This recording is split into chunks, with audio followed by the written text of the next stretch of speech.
I like to see.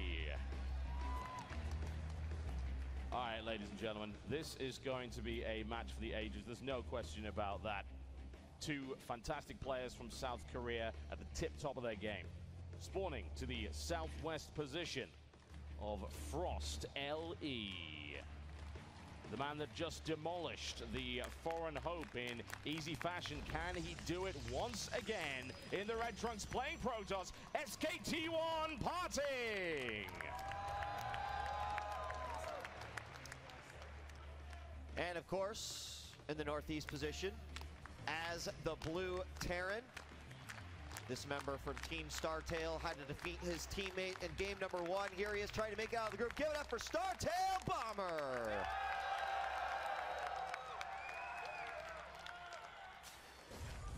Startail Bomber, a crowd favorite for a very, very long time. You know, I can't really remember a time in StarCraft history where Bomber has actually been disliked by fans. Yeah, I think you're right. I mean, Bomber's been the guy. I mean, early on, I think about what attracted me to Bomber, which frankly, as a Zerg player, it's not like there's a lot of Terrans and I'm like, I like that guy. but Bomber, you know, his ability to multitask, his drop play, his thoughtfulness in when to attack. You know, even in some of the matches that we saw early on versus Golden, it's the little things from Bomber. Seeing him take 3 Marines out that he's willing to sacrifice and using those 3 Marines specifically to target fire Banelings. It's just those little tiny things that you see him do over the course of hundreds and hundreds of games that you're just kind of blown away by. And he's never, you know, he's never really disappointed. He's remained consistent so often. Unfortunately, he does have these kind of moments where he will consistently kind of disappoint in this kind of very strange way. There's something called Bomber's Law, and it is an unfortunate fact that in his career he's looked really, really good and then has bombed out of a tournament in a spectacular fashion. And he almost does that with as much flair as he pulls off his little micro tricks and the kind of innovative play, including ridiculous things like attaching a Hunter Seeker missile to a Medivac and flying it into the middle of a bunch of Broodlords and things like that. So it was great to see Bomber actually win Season 2 WCS because it was Bomber's time, and it was the time when finally, Bomber actually did manage to go all the way. He didn't trip at the last hurdle as he so often has. Let's talk a little bit about what we've got opening up here. We saw Nexus first coming out for Party. Actually, it might have been Gateway into Nexus, which you kind of expect. We have a second Rax finishing up here for Bomber, which could potentially allow him to, you know, do a little something here early on. But the CC already down. I mean, on a map this large, on something, especially cross position, as the probe is going to be discovering right away, he instantly just backs out of there. It's something I kind of expect both these players to open with. But we got a third Rax behind this with Bomber, and that almost means I'm guessing we'll see some sort of early aggression. And we've seen him kind of deploy this in different matchups before. Have this little hit squad of groups that goes out. You know, reading the situation, knowing how far he can go in and pull out appropriately. And sometimes, even in the games versus Golden, we saw him even sacrifice those 8 Marines to, you know, get a lot of damage done. But we've already, we're up to a good amount right here. Indeed. Well, the interesting thing about this is that this is actually a identical build to something that Innovation did last night in the GSTL. And it's a variant on the good old, I'm going to CC first and then build 2 barracks instead of 1 because I want to play catch-up. And that usually means delaying your gas a lot, because throwing down yet another barracks, you don't have the money to build gas, and you also don't have the SCVs to work the gas in the process, because you need as much cash as possible. So that means generally later stim, later factory, later starport, but a massive swell of Marines, which can actually be used very effective defensively. Very nice if you want to deal with, say, an Oracle, for instance, like that proxy one, which is hanging around in the corner there. You need a lot of Marines to do that, because if you don't have basically more than 5, and now with the speed, possibly you need even more than that, then the Oracle just murders them and then goes into the mineral line and has its wicked way. By the way, if you've ever just wanted to be 100% right on the poll, you should vote yes now, because there is already a proxy oracle, so you know you can't be wrong. Don't go against the grain. 25% of people are claiming there will not be a proxy oracle in this game right now. You know, in their defense, I think they did vote maybe before the Stargate got put down, but this oracle's coming out, and this oracle's going to play. I have a feeling the poll is disrespecting your analytical opinion here. They're like, no, it won't happen, even though here it comes, oracle number 1. Now he bypasses the natural, and I love this. Yeah, all the Marines are down in there, but he's going to go for the engagement, but this is what happens, yeah? This is why this build is great, because you can at least repel the oracle, who's going to get out of there quickly. Thankfully, it's an oracle. It can definitely do that. Yeah, so now the interesting decision is like, okay, Bomber, I've got all these Marines. I successfully defended from this Oracle.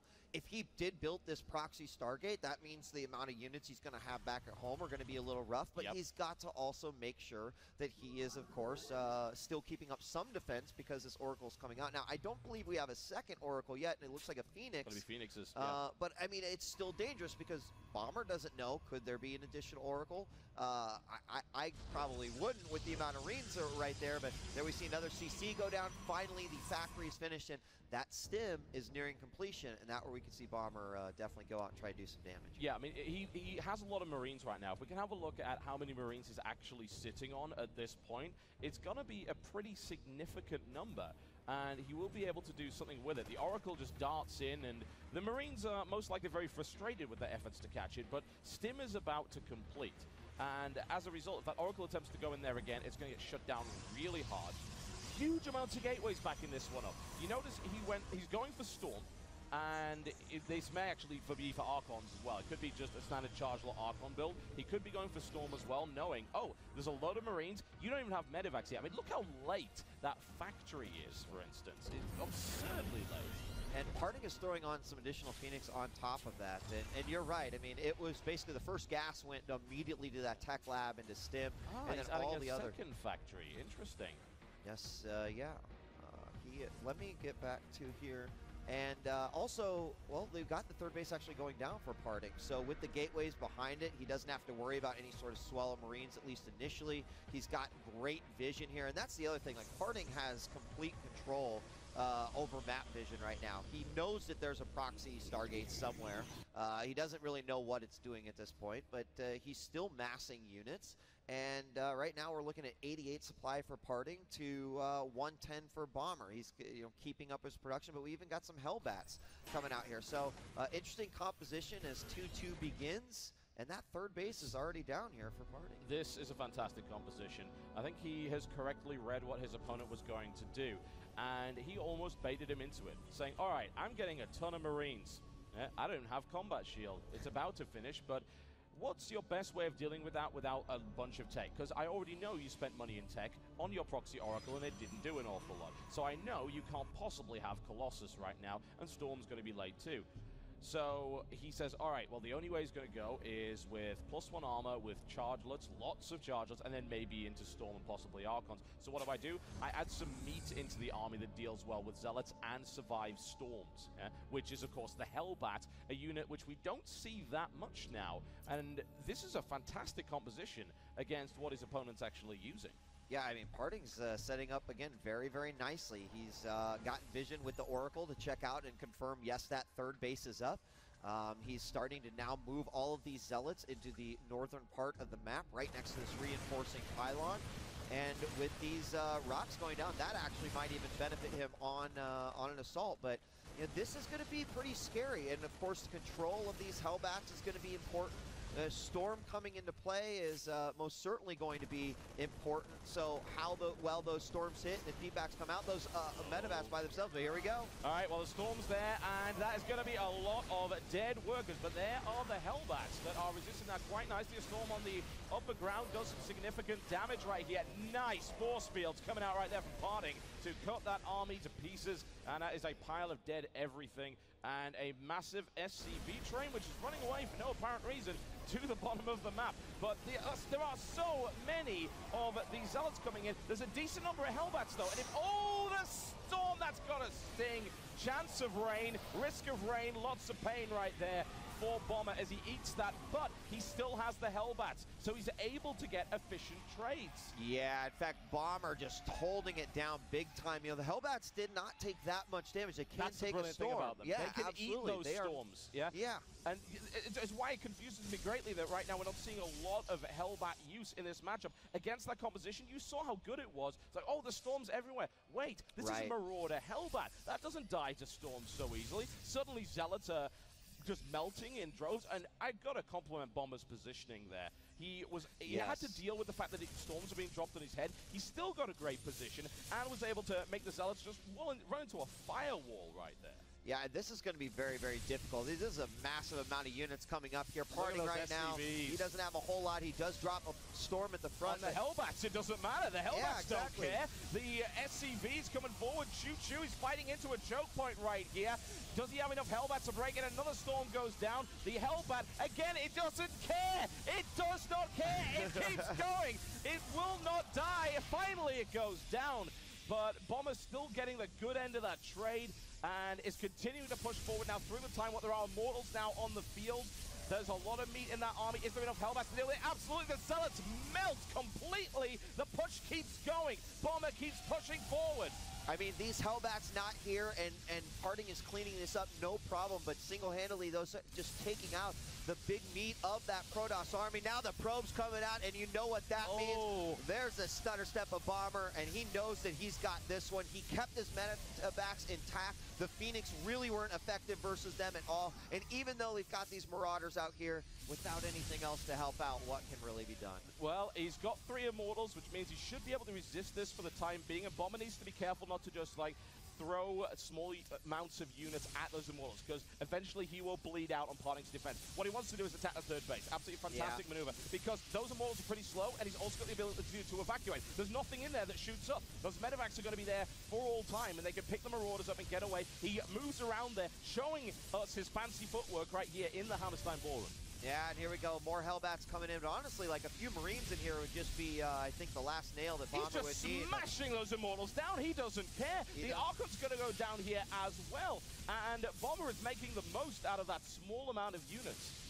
Now, as far as his reinforcements, so definitely more Marauders. You've got the Hellbats. He's keeping out the medevacs. But what's really scary here is if he just decides, I can go into main now after one of these warp-ins. More storms do come out. But I feel like Bomber's positioning right now is really great. That he doesn't, I mean, he's got mules at the third. Yeah. So he's still keeping up on his economy, but he's being a real pain. He's not losing units because the medevac count is so high, and that's such a Marauder-heavy army. His Hellbat count is fairly low at this point. Which could definitely be a problem, but choo-choo, we've got a second wave of SCVs coming in right here to tank some of that damage. The Archons are going to slaughter that, but he's got a lot backing that up. The probes going off the line right here as well. A great firing line for Bomber. Does he have enough to break this position? The Archons continue to push their way forward. There's another storm going down. PartinG pushes it back. He is not out of this yet. Wow, PartinG, I mean, doing a fantastic job with what he's got. I mean, his Archon count's getting pretty scary as well. And all those SCVs did fall. I mean, you see right now it's 32 to 24, so he gave up a very healthy amount of his economy right now, thinking, you know, I pushed PartinG quite a bit, but there's that pickup. And now we're going to have a multi-pronged attack coming out here by Bomber as he sends 2 medevacs into the natural. Well, all the other units are trying to defend that third. Hello. Bringing you the barbecue right there. You don't want to be anywhere near that. Nice feedback, nails down one of them, but more medevacs are making their way in there. Not a great engagement for Bomber. I'm actually surprised that he's engaging that, but he finds a train. Can he actually get the hit? He's not firing one shot. It's not enough to kill the SCV. But Oh, this is a risky drop, even if he goes with so many Archons, he doesn't want to be anywhere near that. He almost loses a medevac. Feedback takes it down. Oh, man. I think Bomber may have overcommitted to this, honestly. He's still got the supply lead, but as you pointed out, his economy took a lot of damage here. But with enough mules and Hellbats, he may be able to get back in. Those Archons, though, are just doing fantastically well, and without enough to break those shields, the Archons are basically going to live forever. Yeah, this is quite crazy. Okay, Bomber's still got 1 Hellbat over here at the natural, still getting rid of. That means there's only 1 mining base right now, and all 22 of those probes are there. So suddenly, you know, even though Bomber gave up all those SCVs, he's got the mule support as well. Here comes another big group of Marauders, Marines, and Hellbats yet again. And I almost wonder if he just picks up and goes in or goes right past this. Why engage in that army if he can go in and do some damage internally? And, I mean, he could snipe this Robo. He could get this Nexus, no problem. This one Stim Marine comes out to do some damage. Oh, is he going to bait him in? Nice. Oh, it's at the front. Only one Storm goes down. That wasn't quite enough. The Archon's now doing what they can. Great micro by PartinG to pull that Archon back out of harm's way, and he continues to take very little damage. Reinforcements now coming off the line, but you see how much stim is going into those units, how much health he's losing, and the Archons aren't dying yet. Hellbats, however, come around the side as he draws the army away. They desperately try and chase the probes. That isn't going to happen. He's going to have to pick them up with a medevac and drop them, but he's denied mining. He's going to take out that one mining base. He continues to lay down the fire. He puts a sacrificial group of Marauders at the front. Down goes the mining base of PartinG. And note the production tab of PartinG, nothing coming out but 5 Marines, 2 Hellbats, more SCVs being created here. And even though these units are so down, more importantly, Bomber's little hit squad has taken out that 3rd base. Everything's mining here at the main, only a couple of probes inside, or at the natural, only a couple of probes inside the main. It's funny, you know, we got this robotics bay, haven't seen the Colossus out, not much he's going to be able to do. I mean, his economy is just struggling right now. Man, when was the last time the PartinG went across his side, the other side of the map? You know, he's been on the defensive so long, he's relying on basically what tech he's got. He can't really transition because he has to keep building nothing but units in order to repel these constant attacks. And now Bomber goes in again, fighting into a choke, but managing to make his way to the middle line with yet more Hellbats. The Marauders coming in from the back. A big Storm comes down, but it doesn't matter. Bomber's able to actually take that kind of damage. Not too many medevacs in the back, but the Marauders able to tank it. The Archon's finally falling down. In comes the last judge. Man and Mule's down on the ground. He says, get out! Get out! GG! Bomber takes the first map in this best-of-3 series in commanding fashion. 3 storms. Finally, he goes down. When your Zealots are just getting completely annihilated like that, there's not much you can do. So the Bioforce is just doing a great job of cleaning up. I feel like that worked out just systematically perfect for Bomber in everything he did. And now we're going to move on to Cloud Kingdom, LE. Uh-oh. Cloud Kingdom. Well, there is a certain build that PartinG really like to do here. And since it was loser picks, I have a feeling we might see it. Will we see any variation on it? We could. Yeah, so PartinG did make mention to the fact that he has come up with a new sort of Soul Train, if you will. Soul Train Mark II, Electric Boogaloo. Yes, exactly. So, you know, he did say, like, I need to bring it out when it is going to be appropriate for me. And this might be it, TB. I mean, to get out on this victory out of the group, I think, well, anyone would obviously want to do that. They don't want to go up against those 3 again. You down one map and then you pick Cloud Kingdom? Right, okay. I think we might know what's going on there. So let's see if that's what he decides to pull out. Spawning here on a little bit of a classic. Back from the dead, folks. It is Cloud Kingdom LE. Oh, yes. In the Red Trunks playing Protoss. To the northeast position. Down one game, he will need your support. SKT1 PartinG!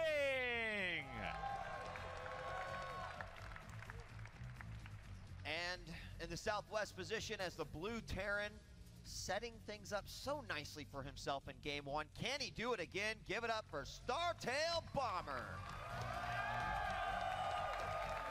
I want to also just remind everyone that's here that SOS and Hyun are doing signings right now between 3 and 4 p.m. So if you ever want to get the John Hancock of those guys, you can head on over there and do that right now. What is that a reference to? I've got that sounds very American and scary. So tell me what that means. It is. So John Hancock was the first individual to sign. I'm gonna probably get this wrong. I think it is it the Constitution or is it the Declaration? What? Yes, his signature. The John Hancock. You're getting a really good history lesson. Well, you know what? I'm American. My history sucks. I'll be honest with you. So I probably just proved it right there. Might have been the Declaration of Independence. The problem with like British history is it's so long we can't remember any of it.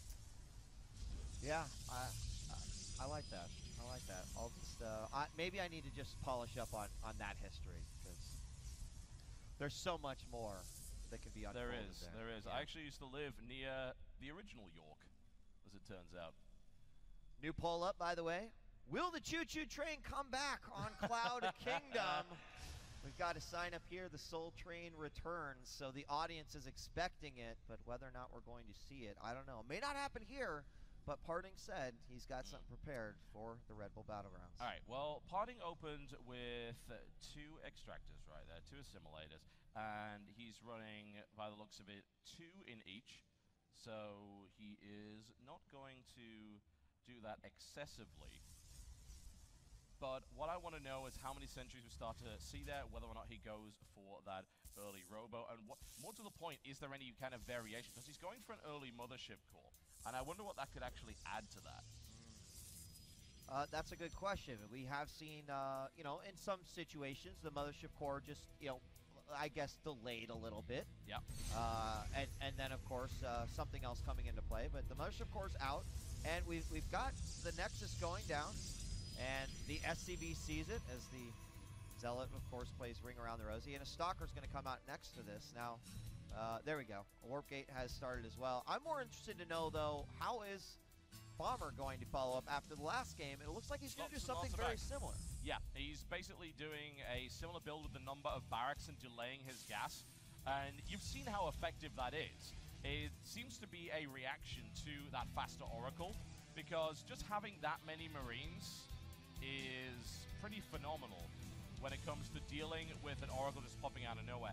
That is a fairly early robo coming down right here from PartinG. Yeah, I would say fairly early is a good way to classify that. He's also fully gassed up now on that side. So, you know, the Nexus is about 75% complete. We've got a few more Stalkers coming out. Now, only the first units are starting to move out across the map, and I have to imagine this is going to be a very important stage here for PartinG if he's going to decide to do anything here. He can't really take any damage. I think he just kind of wants to, like, poke in, check, take some shield damage, see if there is any indication of what's going on. He sees the bunker, a couple Marines going inside, so, you know, depending on what these units do, might indicate what actually happens. And what do we got going on out of there? That Forge is an interesting thing indeed. I'm wondering what he's planning on doing with that exactly. We'll find out, of course, in a minute, or probably just standard kind of upgrade base play. The first sentry is on its way. Warpgate is about to be done, but we are making big assumptions here. Like, we're just thinking, hey, it's Soul Train, Soul Train. There's going to be that big Immortal Sentry all-in push that was just so incredibly effective. +1 armor is coming out, though, which is indicative that he wants to build quite a lot of Zealots, since, of course, with the other units that you can build from what he currently has in his tech, that upgrade isn't that useful. You're often better off with +1 attack. Yeah, so the Observer's going to pop out. We'll keep a close eye. The poll is closed, by the way. 72% of you said that we will see the Soul Train making a return here on Cloud Kingdom. I don't know about that. No, not with the way that things are being built. There's no sign of... I mean, he's building more Observers, for one thing. There's really no sign of Immortals right now. His Sentry presence is very low, and he's building a Twilight Council, which that doesn't fit at all with that kind of build. So what I'm thinking at this point is we're probably going to see some charging Zealots once again. We may see a similar build to last game, but I wonder how he's going to deal with the possibility of Hellbats coming out, because the Hellbats shut that down pretty hard. Yeah, I don't know what he would do differently in order to try to combat that. I mean, first thing would be obviously getting an idea on what's happening, and PartinG's Observer now going on through, you know, he sees the 3 racks, he sees that Stim is going down, and he just now sees the factory. So he probably also realizes, well, I've got some time before any Hellbats could come out, but he's going to have to keep a close eye on there. Another gas comes down here as well for Bomber, and that means he's going to fully occupy 2. It's still not much movement from PartinG out here on his side of the map. We do see Charge coming out again, and there's the Templar Archive. So it's almost duplication of what we saw in the previous game. Yeah, that Warp Prism is what interests me, though. And also, I believe he built his Templar Archives quicker. The previous time around, he started his charge way before that. So charge was much closer to being finished. So now he's got a quicker Storm, and he's got a Warp Prism coming out, which leads to some very fancy harassment opportunities. And I mean, I agree. There's it certainly is going to change things up a little bit. He won't find himself in need of an upgrade either. And there we have some additional gateways going down. But that Warp Prism is nearing completion. And right now, PartinG has taken control of the map vision here. And SCV did sneak around and tried to get up that ramp. It was stopped. But PartinG has all the vision right now. He knows the Marines are out there. And the only difference is, you know, he did make that robotics bay in the last game. you know, obviously with the intention of going Colossus, but we just never seen it. However, that's a nice scout. Gonna go down. That's a nice scout right there to spot the factory going up. Of course, we see the armory as well, which leads to the almost certain conclusion of Hellbats, and there they are. The drop is on its way here, and of course, we are currently asking on the poll, what is more deadly? Which is deadliest? Is it Parting Storms or Bombers Splits? Because we're going to find that out pretty quickly, so get your votes in. Parting is now going to warp in a few Zealots. And there is a medevac with only... Oh, hello. It actually spots that warp prism. That's a lucky pickup right there. Let's see if we see a reaction. Maybe he didn't see it because he's not reacting quickly enough. Storm Draw! Oh, my gosh. Eliminating a ton of SCVs. The Zealots come back in. They get a couple of swipes, but immediately get out of there. The amount of damage he did without losing a single unit, quite great there. And we actually see Bomber going down to 48 SCVs. His third. That was a hit. That was a hard one. Third stunned, by the way, but just not floated over, so he'll be able to continue to pump those SCVs out. He's got to now just constantly know that Warp Prism is a threat. This is a very strange medevac, I've got to say. It barely has anything in it whatsoever. I think he's just trying to threaten his opponent a little bit. And Bomber did miss the opportunity to shut the Warp Prism down. He saw it. He would have seen it on the minimap for a good few seconds because that medevac passed within flight distance. And he wasn't able to react to it, and the Storm Drop came down and did significant damage. We now have a couple of Zealots saying, I want to delay the third base, and he's probably going to be able to do that. And, of course, a lot of units moving in to try and deal with that. So that's going to be shut down, but that's going to leave a possible exposed area here, but it's so close to taking the warp. Another Storm Drop! Oh, well, I think we know the answer to the poll at this point. Yeah, the Storm Drops have been so effective. Zealots on the top. That's not good. That's not where you want him to be. Picks up his Templar yet again, and the Zealots make their way into the mineral line, ravaging as much of the economy of Bomber as they possibly can. The Hellbats will eventually clean them up, but they don't have Blue Flame yet. It's going to take them a little bit longer. Then it's done. Still, we have that single Templar, and he is threatening to go and lay down a little bit of rain on that third base. Now, behind this, you know, a lot of SCVs are falling. Zero army is falling for Bomber, and here we're seeing him move out with potentially 11 Hellbats, maybe even more. Question is right now, does Parting have what he needs in order to be able to combat that and defend himself? He's going to really start having to stack units. 11 Templar. I think he might. We'll certainly find the answer to that question, won't we? The army supply is firmly in favor of Bomber, yeah? Bomber's taking economic damage, though. So if he doesn't do damage with this push, then it puts Parting in a really nice position to do whatever the heck he wants. So we're going to have to see just how strong his defense is. This is probably going to hit before +1 is done, but Chrono Boost might very well shut that down. There was also a risk of rain heading its way to the third base there with that single Templar drop. Looks like he wants to try and clean this area up a little bit. Of course, the Storms are a big threat here, and Storms will be coming down momentarily. And once again, those Hellbats not really caring about that, already getting a couple of Storms out there. Now, there's an awful lot of medevacs here as well, and, you know, great because they can heal both the Marines and the Hellbats, but I wonder a couple of several good hits. The Storms rain down, but only on the Hellbats and not on the Bio, which is now coming behind it. Fantastic moves right here from Bomber. Storm goes down, doesn't hit too much. He needs that big Storm, and he hasn't managed to pull it off yet. He takes out the right flank, but plenty more units still coming in right here for Bomber. More Storms rain down, so much in fact. Fighting into this choke is so painful for our Terran. Yeah, it is, and he's just being very consistent about it regardless. Oh, another Storm does go down now.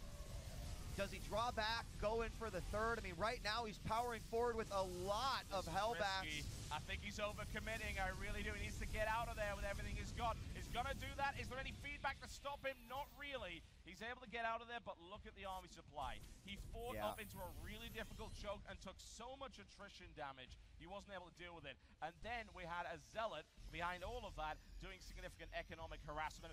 Parting is now firmly in the lead. Yeah, I mean, I feel like Bomber had that opportunity there when there were no Archons before, when he was just dealing with the ground army and the Templar, but now with the Archons in the mix, suddenly a little bit less effective. You don't. No, that is a terrible spot to fight. Bomber does not want to engage here with Archons and Immortals in the back of the choke. That is not where you want to be. He's pushing forward regardless. He is a stubborn and stern man, but he will take significant damage doing this. The Zealots now come in to reinforce. Most of the Hellbats are gone. That's pretty much Bomber's army. GG! And, you know, at the very end of that Total Biscuit, that Parting sort of... as humanly possible. Bomber seems to know exactly what he wants to do, no bunkers going down in the main base. He's spending every last penny on units.